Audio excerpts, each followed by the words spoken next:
ওদেরকে কে ডাকে? Phone, mobile ওদেরকে ডাকে, আয় কুকু আয়। তোরা যখন খোকা আয় কুকু আয়, খোকা কুকু তখন থাকতে না পেরে মোবাইলের দিকে ছুটে যায়। ওনাকেও ডাকছে, কি ডাকছে? সমুদ্র ডাকছে, সমুদ্রের যে ঢেউগুলো সেগুলো ডাকছে। তোরা যখন পড়তে বসিস মোবাইলটা পাশে থাকে, ম্যাক্সিমাম যখন পড়তে বসিস মোবাইলটা কি থাকে? পাশে থাকে। এটা অ্যাকচুয়ালি রাখাটা উচিতই না, ডিস্ট্র্যাকশান আসে। মোবাইলটা দূরে রেখে দেওয়া উচিত, না হলে সেই সময়টায় সুইচ অফ করে রেখে দেওয়া উচিত।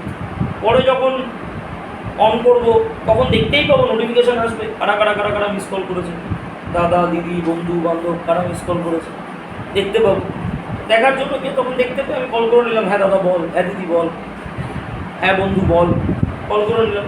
কিন্তু যতক্ষণ করবো মোবাইলটা হাতের বাইরে থাকবে। তোদের কী দেখে? ওরা সময় মোবাইল পুরো সামনে চায়। এইবার কি হলো, সমস্যাটা কি তৈরি হয়?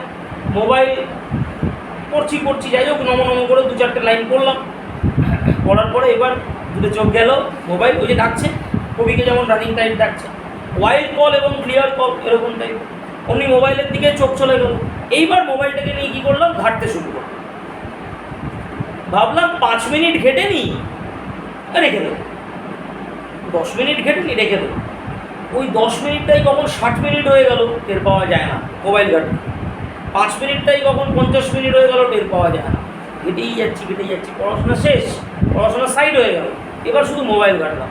কে আমার ছবিতে কটা লাইক করেছে, কে আমার স্ট্যাটাসটা দেখেছে, কতজন ইনস্টাগ্রামে রিয়্যাক্ট করেছে, কতজন ফেসবুকে লাইক করেছে, কমেন্ট করেছে, কতজন শেয়ার করেছে, কোন মিমটা নতুন এসছে, তাই না?